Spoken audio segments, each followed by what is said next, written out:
listeners, guess who's back? Celebrity Court is back. It's back. We're back.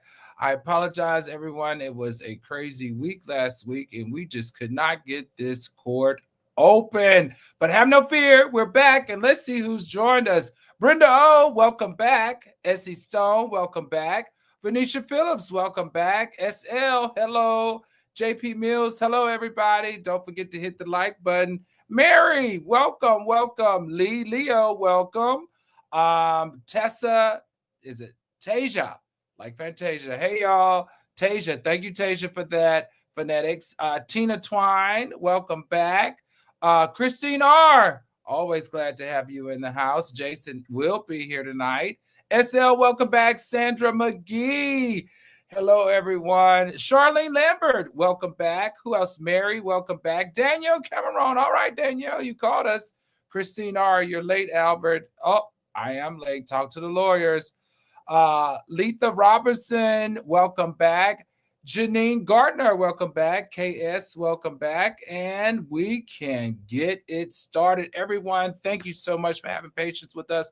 And welcome back to Celebrity Court. Court is now in session. Tonight's title, From Doghouse to Jailhouse, Power, Fame, and the Price of Control has now intersected. All right, Tyrese Gibson's Georgia mansion has been raided after his dogs allegedly attacked a neighbor's pet. His grandmother detained during the search. Was that justice or humiliation? Poor Granny. Then the Kardashians versus Ray J, the saga that just won't die. They're suing for defamation over new RICO claims and decade-old receipts. Is this about protecting brand legacy? Of course it is. Or rewriting public memory. Next, former NFL star Mark Sanchez is now facing felony battery charges after a stabbing altercation in a parking lot. The tape is rolling, and this case might just blitz his entire broadcasting career. And finally, you all know Sean Diddy Combs. He was convicted under the Mann Act, sentenced to a federal prison, and appealing from a cell. 4 years behind bar and a lifespan reputation under review. We're going to unpack all of this with our legal beagles tonight. Attorney Ashley Carter, Attorney Sean Carter, and Attorney Jason Weiss. All of you, please welcome back to Celebrity Court. Now, this isn't just a celebrity roundup. This is accountability in designer suits. Court is now in session. Lawyers, how is everyone feeling tonight? Ready to go, Your Honor. Let's go. All right. So PJ said, Al, we need more shows. I know with all this going on. Danielle Cameron said, Bailiff, you had a rest. Don't be messing up tonight. Hey, look, I want to defend our bailiff. The night where we didn't have the best performance from the bailiff, it was not our normal bailiff. It was somebody who was helping out so that the show could go on. So please give our bailiff, our normal bailiff, some love. He does a phenomenal job. Okay, KS says, what's up, Al? It's been a minute. Yes, it has. I was working on an extremely important project that had crucial deadlines, and I was on lockdown, so I wasn't even able to go on any type of social media. But with that being said, let's dive right in. First case, Tyrese Gibson, search warrants, grandmothers, and dogs of war. Police raided Tyrese Gibson's Georgia home after allegations his dog mauled a neighbor's pet. During the search, his elderly grandmother was reportedly detained. Oh my God, that's horrible. Tyrese later surrendered and was booked on a misdemeanor animal cruelty charge. His camp calls it overreach and humiliation. Now, 50 Shades of Extra, a man known for love ballads, now facing animal cruelty. But the real question here for me, well, why was Granny in the handcuffs over dog food? This feels less like law enforcement and more like Fast and Furious, Fulton County edition. Bailiff, take it away.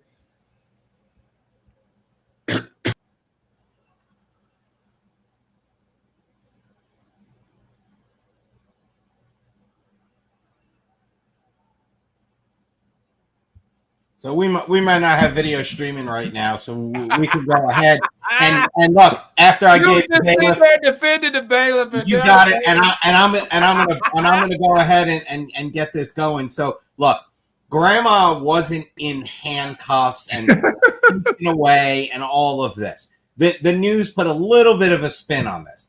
When the police go in and they search a premises, what they want to do is they want to make sure the scene is secure. And that means that anybody's at the scene, anybody, it doesn't matter if you're 5 years old or 90 years old, they need to protect the safety of the scene and the officers and everybody else. So yes, Grandma was removed from the house and told you cannot go back in. And they gave her the option, if you want to sit in the air-conditioned car, you can. But at the same time, she wasn't cuffed and thrown in the back of the car. So that's a big difference. If she was cuffed, thrown in the back of the car, and she wasn't a threat, then yes, we've got a lot of problems here. But Grandma was not the victim of that. Let's see the video of the invasion. And we should be able to get to the part where Granny's in the back of the car.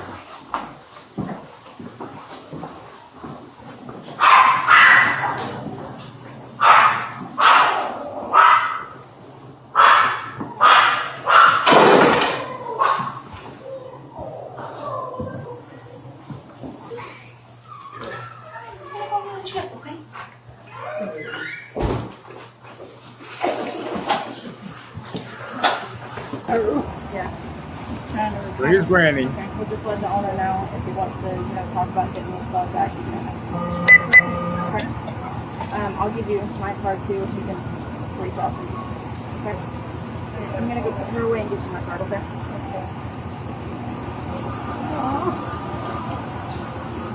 So you see her in the dress there, in the beige dress. She's just sitting in the car. Oh, Granny got on stockings. She's sitting in a car. What are stockings on?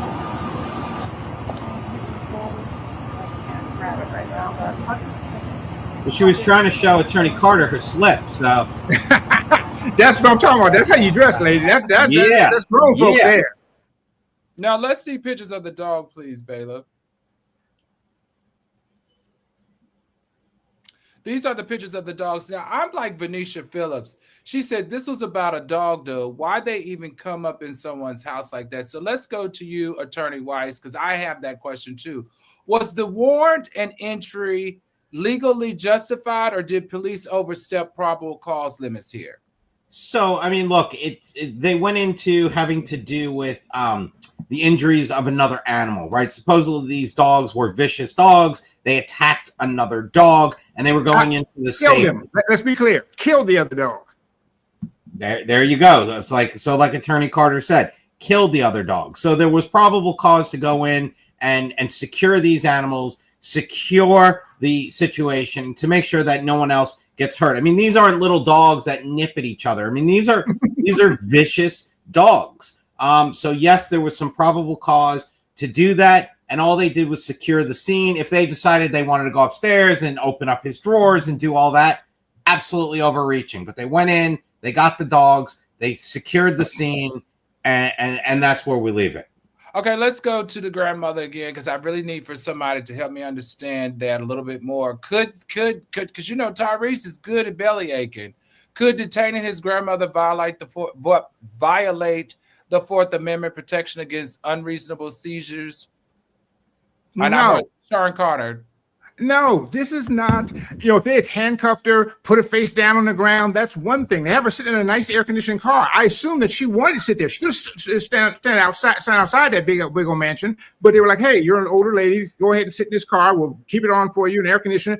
I'm not a fan of the cops. This is not a bad case for the cops. As far as why you would go in there to get the dog, these two dogs are vicious animals running loose in the neighborhood. And he left a 90-year-old woman to watch these dogs. All right. First of all, the fact that you leave your 91-year-old grandma in a house by herself, you mean you need to go to jail. My wife, I'm 57. She won't leave me in the house by myself because she know I can't control myself. Ain't no way in the world you should be leaving a 91-year-old woman in a house with a big old transformer, all right, statue, and so I'm not at all, Tyrese is all in the wrong here. And I don't know why you get all this money and now you live in like Compton with pit bulls just running around the damn neighborhood. People don't move in these nice neighborhoods for you to be running around with a big old dog just running. Get a damn leash. Right. And the door was open. And the door was open in the back of the car. It was not a closed door. So that means something. That does. That means that she could freely leave. Got it. Let me ask you this. He can't cry broke no more after seeing that house with fresh flowers on every stand. That lets you know he's got money. That house looks too nice. The furniture, everything in there is too nice. To be fair, he can't be crying that he doesn't have any money. That he can't pay this. Ma'am, the judge is talking, ma'am. 1 second, please. You can't be crying that you can't pay for your children. That's what we're talking about. He claims he's not making no money. If you can buy fresh flowers and sit on that many tabletops, then you can spend money to pay for the child that you made, regardless of what the circumstances is. That's all I have to say there. But I'm gonna go to you, Ashley. Can you please tell me how far does liability go for animal owners when pets cause harm? Well, it's still gonna fall under a negligence umbrella. Attorney Jason, Attorney Sean can correct me if that's wrong, but my understanding, at the end of the day, they're going to see that Tyrese had a duty to keep, so negligence is all about the standard of care. So the standard of care here is if you have, no matter what type of dogs, but especially if they're dogs that can attack other dogs and other people, the standard of care is that you're going to keep a fence up or you're going to keep them locked up. Like, this is the standard, right? So if you deviate from that standard and then someone or something is then injured, because a lot of people put in the comments here already that America does not play about their dogs. And it actually reminds me of, was it the Michael Vick case? Mm-hmm. Dogs, how he was actually even accused of abusing dogs. So the American justice system definitely doesn't play about pets at all. We saw that with the Michael Vick case. So in this case, again, it appears, or it's been reported, that at least one of his dogs killed another dog. And so they're not going to really blame the dogs. They're going to blame Tyrese. They're going to say, you deviated from the standard of care, making sure your dogs were contained. Mm-hmm. And but for your negligence, this other dog would not have been killed. What's the law, Jason or Sean? Jump in here and tell me, what does the law actually state as it relates to dog care, dogs being on leash, etc.? Does that vary state to state? Because I got to be honest, when I was growing up, dogs lived outside. Right. And, sometimes they were on a leash, sometimes they weren't on a leash. If you talk to any country person, dogs get in fights. I'll never forget, that was one of the first fights that I saw that I thought was really cool, and that was dogs attacking each other. Obviously, that's not legal anymore. Anybody care to share based on their state or their municipality what the dog laws are, so that our algoriters will know how important it is to follow the law?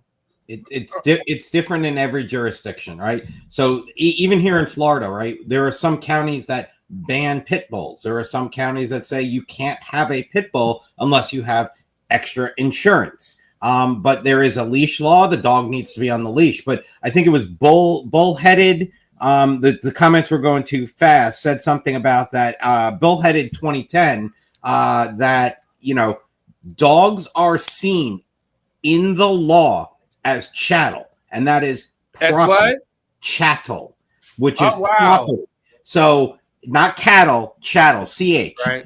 And so it is property. So the dog killing another dog is not the M word that we can't say on this platform.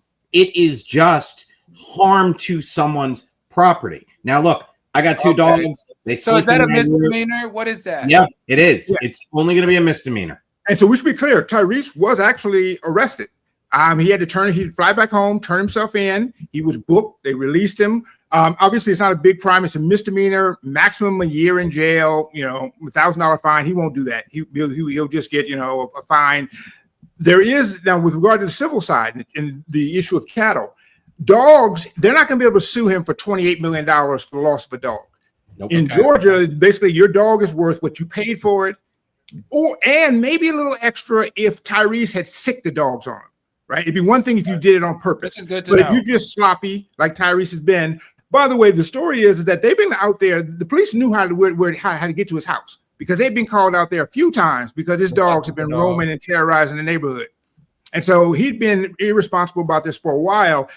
There is a point, though, that if you have a dog that's vicious and labeled as vicious or is vicious, you actually at that point, like for instance, these dogs, assuming that they find them, they're going to bring them in for evaluation, decide whether they can be, sort of talked to or, reason with. And if they are labeled as vicious dogs, and likely they will because they sort of have a record. If you own that dog at that point and it gets out, you can go to prison. Mm-hmm. Okay. Because you understand you have a dangerous animal. It makes you think about it. If you brought a tiger or a lion into your neighborhood and it just started eating up the neighborhood, you would be responsible. If you bring in a dangerous animal, and now they don't necessarily say this breed is, and people in the comments have said this breed might be fine in of itself, but these two dogs got issues. Okay, let me ask you this, and I'm sorry, I'm just stuck on this. I have a neighbor who have those hunting dogs, right? Right. And so one of his dogs who leads the hunting dogs has basically, he sneaks up on you when you get out of your car. It's hit a couple of the neighbors where he's bitten us. He has actually bit us, right? So of course we called the local, what are they, the local PSA, Animal control. Animal control people. We made the complaints. We all go to the hospital to get, make sure he doesn't get tested, but he never gets put down and nothing ever happens to the owner. What is that about? Is that the jurisdiction I'm in? Because I find it very odd that a dog can go around and bite humans and not get anything charged, but he kills another dog and now the owner is misdemeanor. What is going on with the law? Well, I mean, it should have been that look, after the first incident, now that owner is on notice that dog has a tendency to be aggressive. A second strike is usually you have two options. Either you rehome that dog or they go down. Or that dog gets put down. It's one of the That's two. what I thought it was too. But when we try to push to have the dog put down, we were told that we didn't have a right to have the dog put down because the dog has bit more than 3 people in the surrounding, home. So what color were the people he bit? My color. Hello. Yeah, well then that's a problem. And I don't mean that just it's not just that. It's not just that. I know Jason's like, no, but it's also the fact that I'm not sure if this happened in my neighborhood, the animal control would have been out there, but I don't live in a $22 million mansion. All right. Remember, he's not living around broke people. So he done bit some rich person, connected person. Gotcha. They ate some connected person's dog. They called the mayor and said, hey, I mean, all that money I gave you to be mayor, go fix this damn dog problem. So yeah, if you're rich, the law's gonna work a little different for you. Okay, got it. All right, everybody, there you go. You learned the laws about dog bites from one house raid. The color that matters is green, right, Attorney Carter? From one house raid to Hollywood shade, let's talk about a lawsuit 20 years in the making. The Kardashians and Ray J are back in court, and the tea is defamation grade hot. All right, Kim Kardashian and Kris Jenner said, I've had enough of you, Ray J, and they're suing him for defamation after he claimed they're under federal indictment and manipulated the infamous sex tape saga for profit.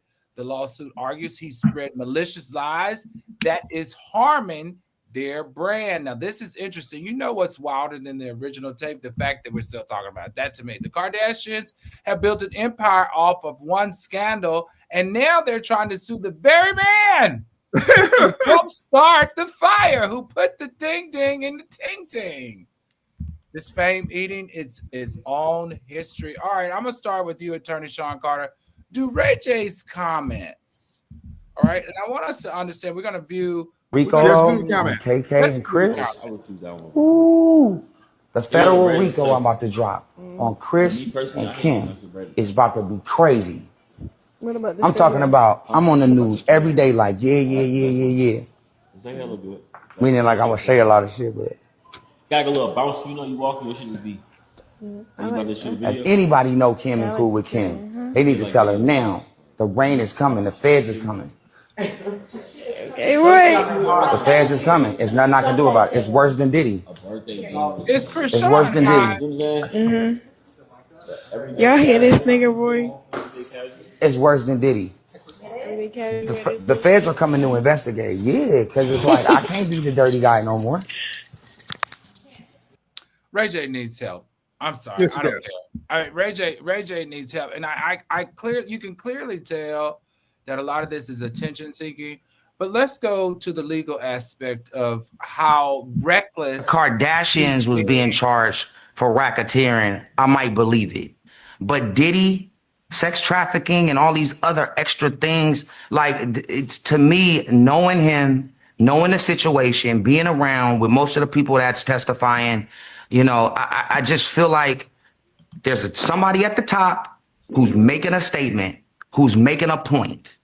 Told me that the Kardashians was being charged for racketeering. I might believe it. I'm confused with what he's saying. But anyway, let's go to you. He's confused with what he's saying, Your Honor. Right. Sean Carter. Hold on, please. Sean Carter.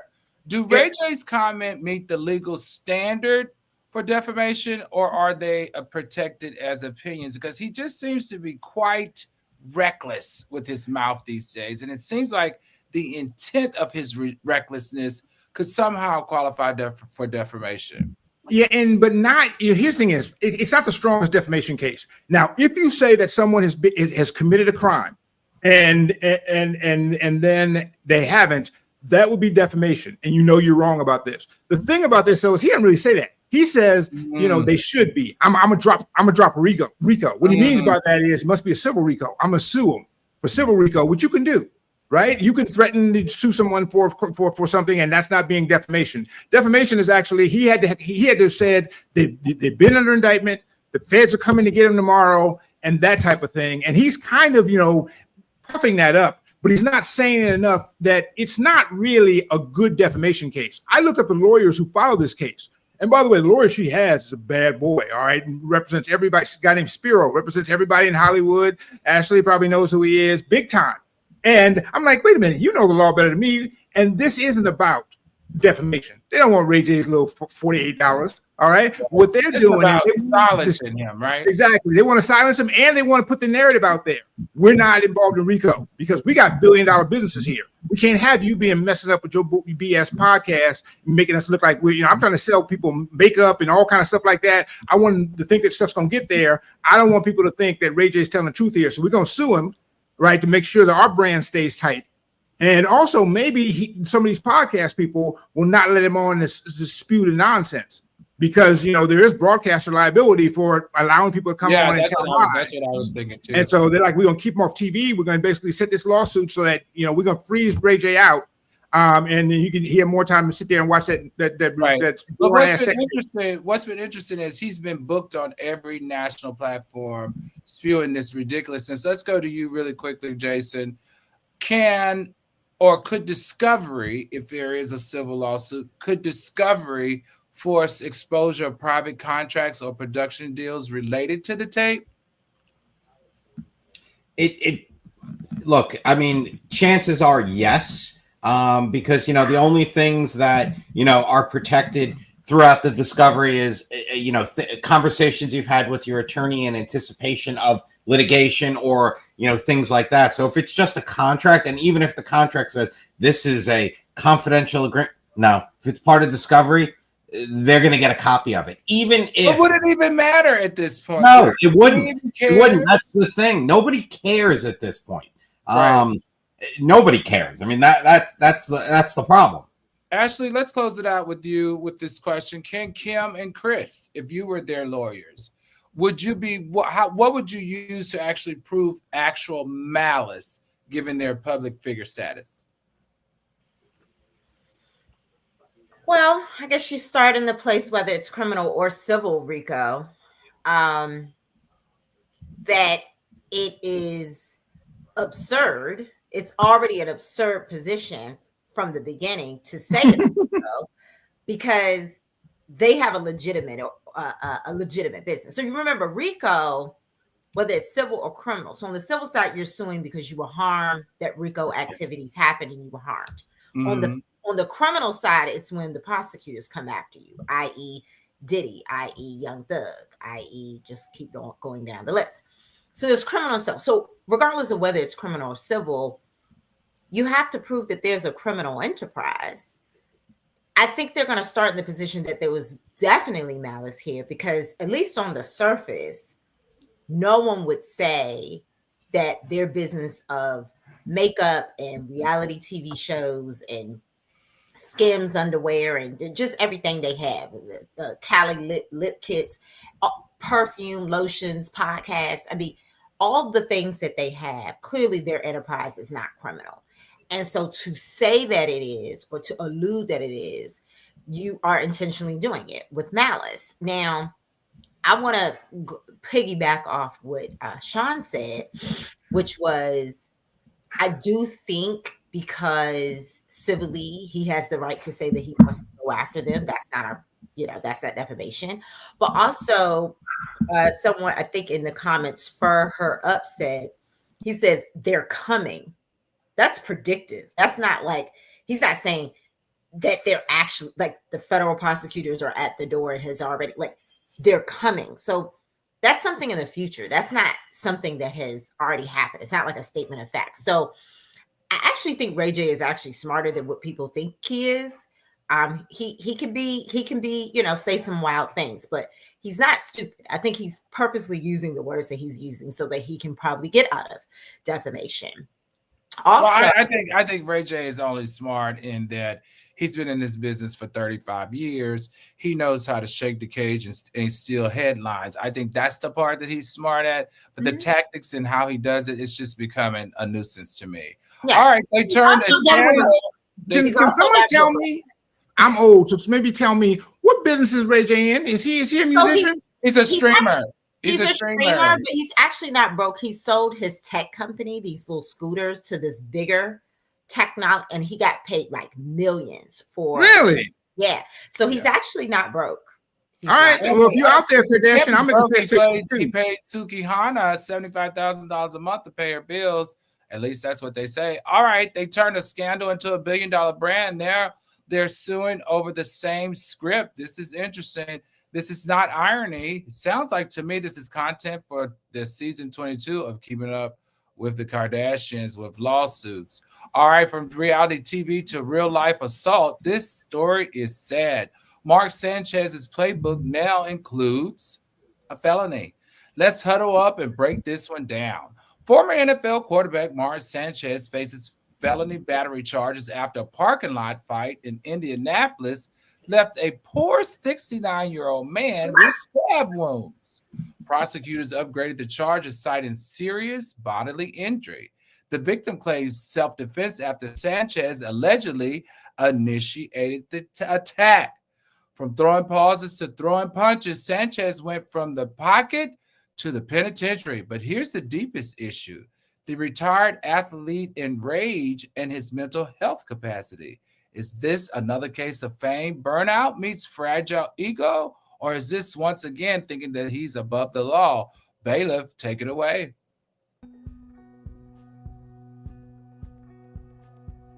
In exclusive footage obtained by The Post, a bloody Mark Sanchez can be seen staggering along the street, clutching his wound after being stabbed in the side.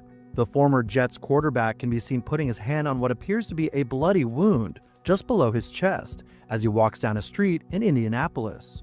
The dramatic new footage shows the aftermath of a violent fight on Saturday, which resulted in a 69-year-old grease truck driver stabbing Sanchez multiple times after the retired NFL player attacked him, according to authorities. Sanchez apparently got into an altercation with the grease truck driver in an Indianapolis alleyway when the worker's truck was allegedly blocking his way. Things escalated after the older man couldn't hear the drunken Sanchez because he'd removed his hearing aids. The 230-pounder then allegedly slammed him into the ground. Oh! The truck driver even pepper sprayed Sanchez before reaching for something to stab with, but Sanchez allegedly kept attacking him, according to police. Grisly photos from the aftermath showed the elderly man, identified solely by his initials, PT, bloodied in a hospital bed with his head propped up with a neck brace and a laceration to his cheek. Sanchez, who was initially hospitalized in critical condition but stabilized, was discharged from the hospital the next morning and sent straight to jail, with his original charges upgraded from several misdemeanors to a level 5 felony battery of causing serious injury. Sanchez is also accused of stabbing the man in the face. Family members of the truck driver told the Post the worker was doing okay. According to Marion County prosecutor Ryan Mears, If found guilty, a felon battery charge could land Sanchez in prison for 1 to 6 years. Sanchez reportedly posted his $300 cash bond before being booked and told police he had no memory of the incident.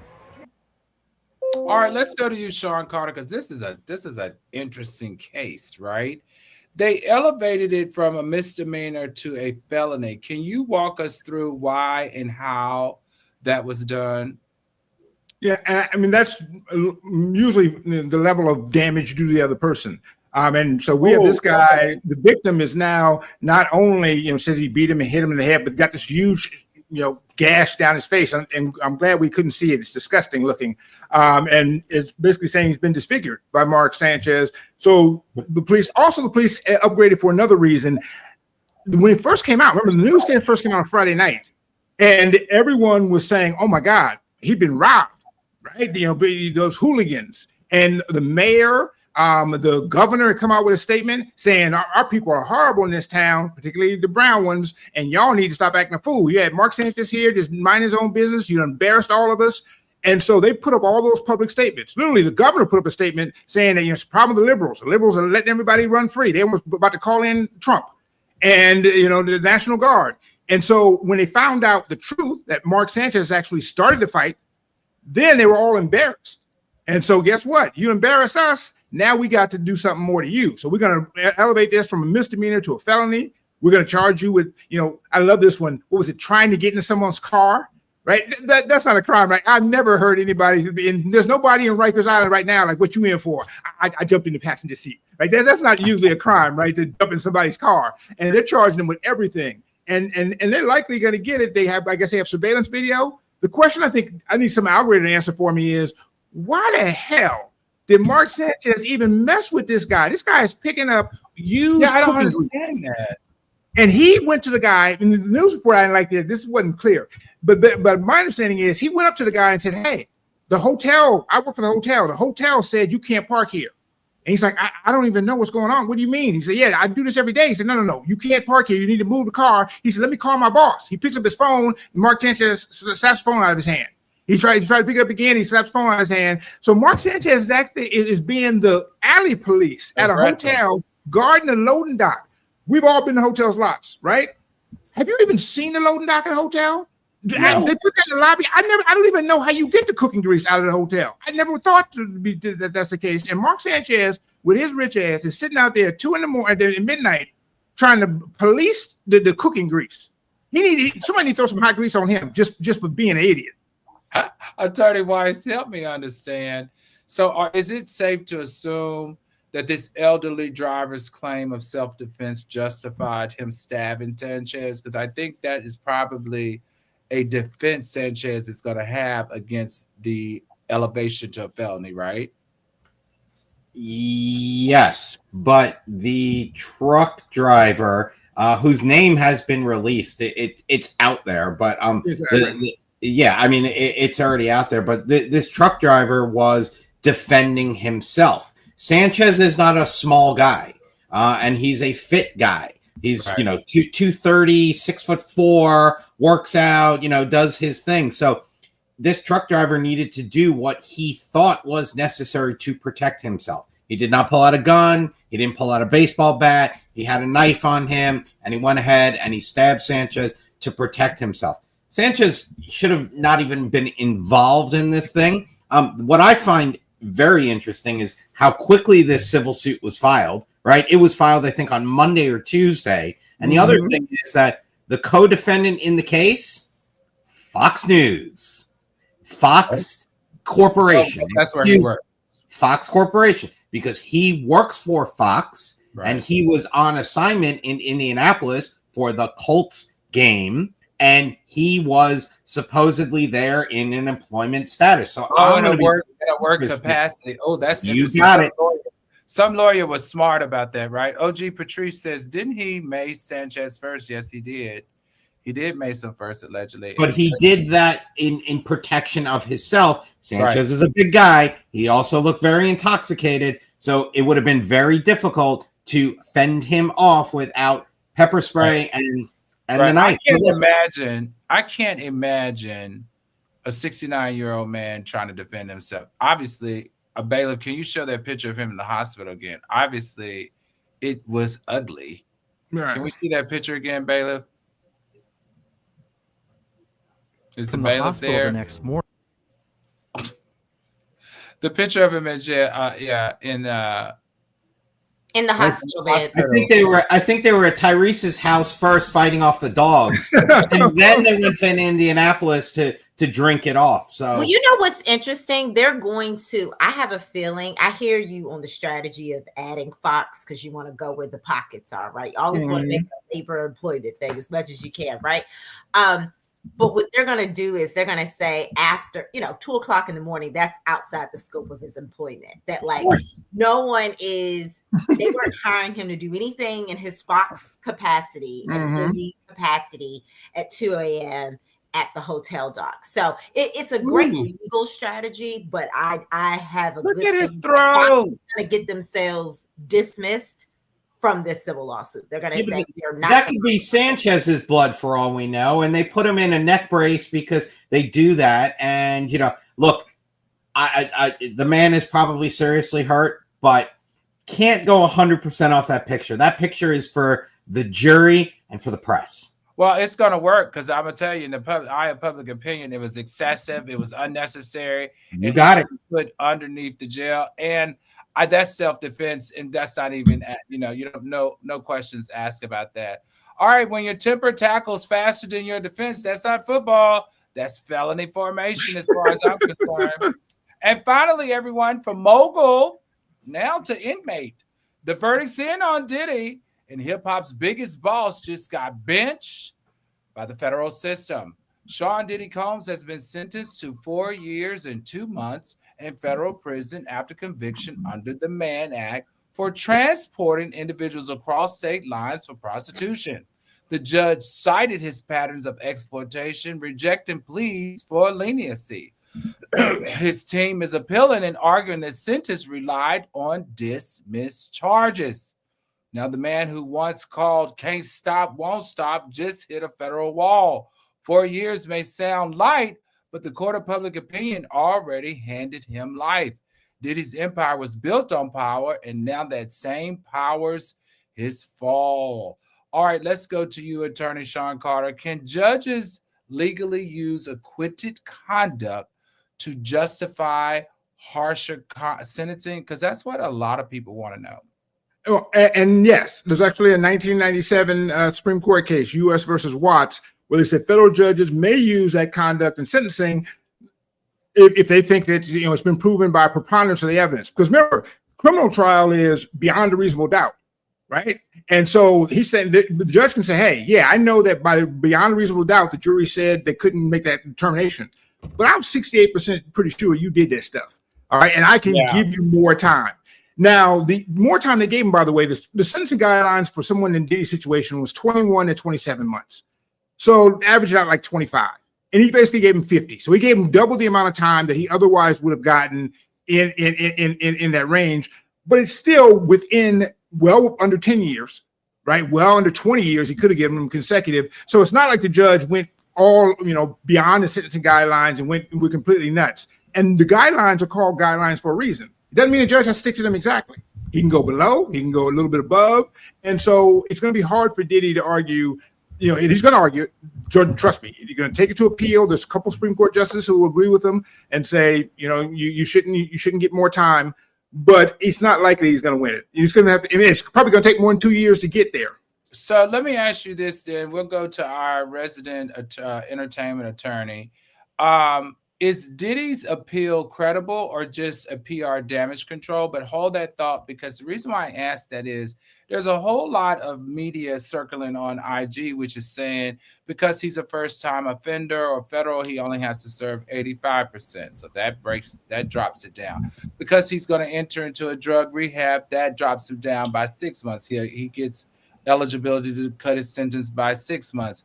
Is this all true as it relates to his sentencing being reduced because he's a first-time offender, because he can, enter a drug rehab, or is this all PR? And how do we know the difference legally, Attorney Carter? Okay, so I did attend some of the trial. I attended the verdict and I attended the sentencing. And Sean Carter is correct. It was somewhere between 21 to 27 months if you look at the case law. But in particular, one case that stood out to me, there was someone that taped sexual acts with, so Diddy taped with obviously adults. This person taped a minor, a 14-year-old girl, and he got 24 months. He only got 24 months. And so as much as people say, oh, things are just guidelines, and yes, a judge technically has the right to go under and over, when you just look at all the case law, for him to essentially just double, because that's essentially what he did, Sean. He doubled what he would have received. Right. It's just something about it that doesn't sit right with me. And they're going to, of course, his lawyers are going to say it's unconstitutional. It's like double jeopardy, yada, yada, yada. But I think the judge made it clear. Under federal sentencing guidelines, I have the right to, he said this at the beginning because he knew the lawyers were going to object. He said it like a couple of times because he knew they were going to object, right? Brian Steele, who I met, by the way, awesome guy. He was like, listen, I know you're going to object, but I'm just letting you know. The sentencing guidelines say that I have the right to take his whole conduct, who he is, his character in totality. And I can put that in my sentencing. And let me tell you what he said was the icing on the cake. This is what put the nail. This is what essentially, as far as I'm concerned, double, got 50, okay? The judge went off saying, oh, you've done probably more than anybody in this courtroom for people in terms of jobs and money and volunteering. And, so, it's starting to sound great. Like, oh, maybe nice. So, we're sitting on the edge of the seat because he's listing all these amazing things that Diddy did. And then he goes, however, I said, oh, well. Yep, that's it. As soon as he said, however, I knew it was getting ready to go downhill. And I knew, and in my mind, I said 4 years as soon as he said, however, in my mind. So he essentially said, after Diddy settled the lawsuit with Cassie, the videotape had come out. He knew he was under federal investigation. He was still doing freak offs. He was doing freak offs with Jane. He got into a physical altercation with Jane. Now, according to Jane, I think she did admit to maybe starting it. She hit him. He didn't beat her savagely in response. So what the judge is saying is, okay, you are a first-time offender. You are this man of the community. You've done so much for hip hop, the Black community. Yes, all of that. But you know what? You use those same power and resources to essentially abuse your girlfriends for over 10 or 15 years. And for that, I'm going to say that that's your true character. And I'm not going to give you time served. Okay. I'm not going to give you the 2 years of the case law. I'm going to add to this time.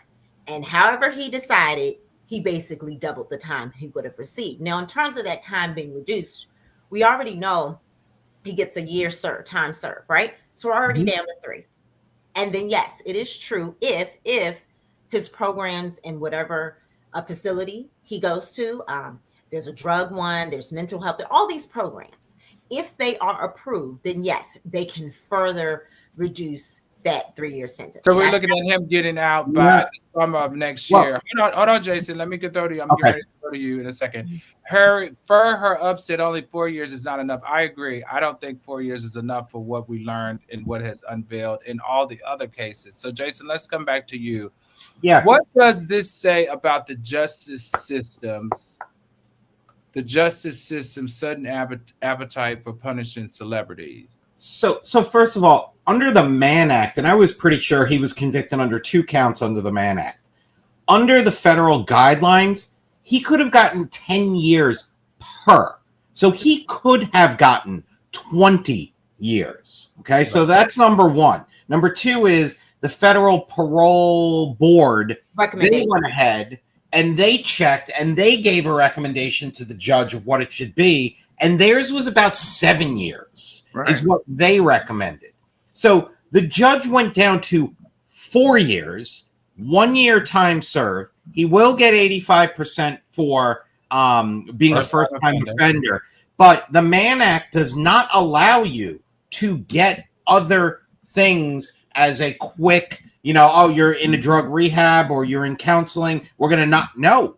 So he's going to serve 85% of whatever 28 30 whatever months it is, 38 months or 28 months, whatever it is. He's going to do. That's because of the Mann Act, you're saying. Because he violated the Mann Act, he does not qualify for what we're seeing.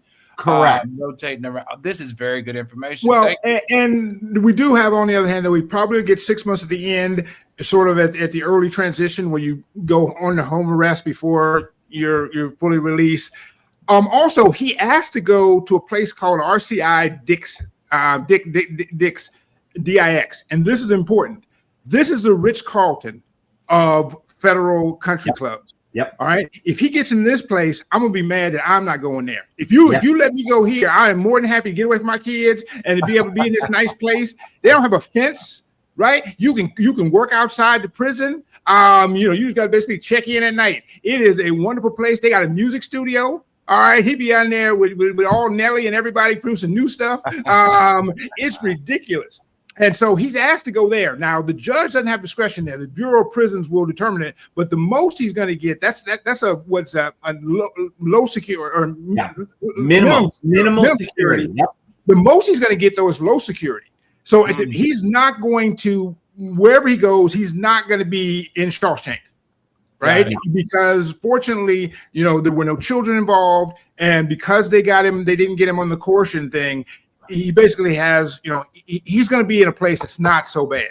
Got it. And so my whole point, to answer your first question, Your Honor, is I don't think the judge went above. I think the judge actually weighed everything and thought this was fair. It was below. I mean, the Federal Probation Office calculated the guideline range to be between almost 6 years and 7.5 years. Well, no. Let's be clear. That's what the prosecution wanted. And the prosecution wanted more than the minimum guidelines. They wanted him for the extra stuff. They mentioned all the stuff about Cassie, et cetera. So they were asking for more than the actual minimum. And the defense actually was asking for nothing, right? So he went in between the two of them and basically between 7 and 0 and kind of came in the middle there. But the truth of the matter is that, I think the guidelines, as I've read them, are somewhere between 21 and 27 months. If you just take out the beatings and all that. I think to me, this is where you have a miscarriage of justice in my head. And the message that it sends to the other young Black men in the community is that you can treat women this way. You can do these bad things. You can weaponize your power, and it's okay, because at the end of the day, if he serves a year and a half, that's all you have to face for all these horrible, horrible things that you've done and effects that you've had on people's lives, stealing your artist's money, these other allegations that he has. Yes, but it's not the Mann Act. And that is what his lawyers are going to argue. And I also just want to make a clear, there's a difference between the guidelines and case law.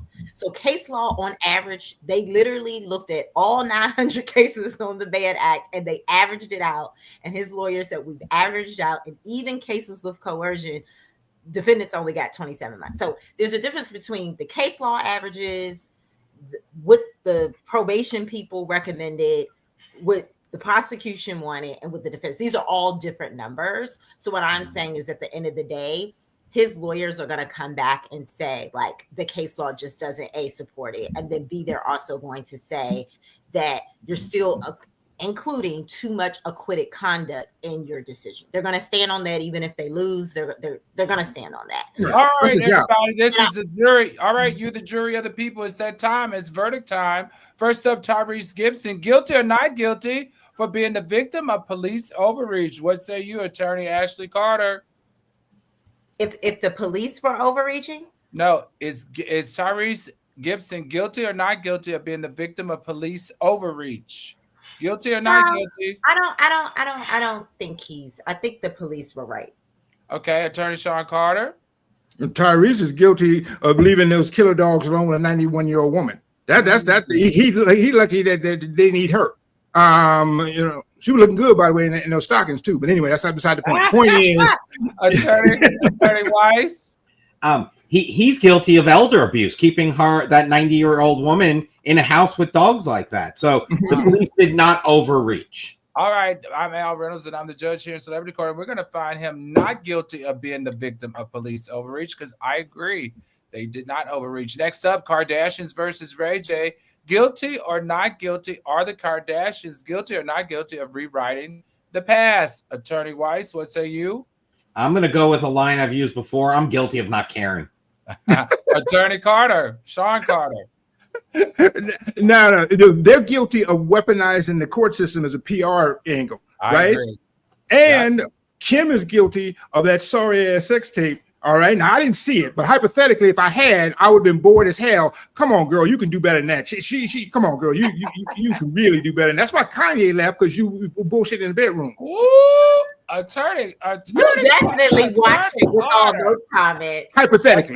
Now that's sex tape. I'm sorry, I don't know which one Ashley saw, but the one I saw, it was nothing to be proud of. Thank you. It was nothing to be proud of. Attorney Ashley Carter, what are your thoughts? Are the Kardashians guilty or not guilty of rewriting the past? I think they are trying to rewrite the past. Obviously, they wouldn't even be where they are, but for the sex tape. I don't think people should go around and say things that are not true, but I don't think it's particular. I think they could have continued to ignore him. I don't think they needed to file a lawsuit at this juncture. So, yeah, I think they're a little guilty of rewriting it to protect their image. Yeah. For sure. I'm Al, and I'm the judge here in Celebrity Court of Public Opinion, and we're going to find the Kardashians guilty of doing what they always do, and that is using the law to weaponize what they want to gain. Next up, Mark Sanchez, guilty or not guilty of turning aggression into assault? Attorney Sean Carter, what say you?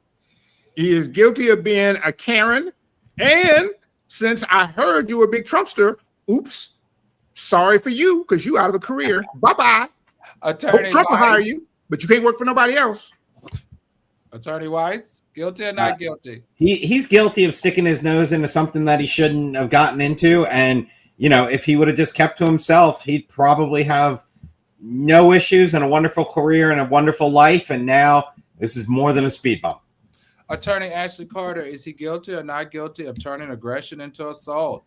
Oh, he's definitely guilty. This was completely out of hand. The fact that the man was 69 years old and you had to, even if you kind of had a sparring match back and forth, I mean, to physically attack someone, he's guilty. And as Sean Carter said, it's not just criminal. You're going to lose your job with that moral clause.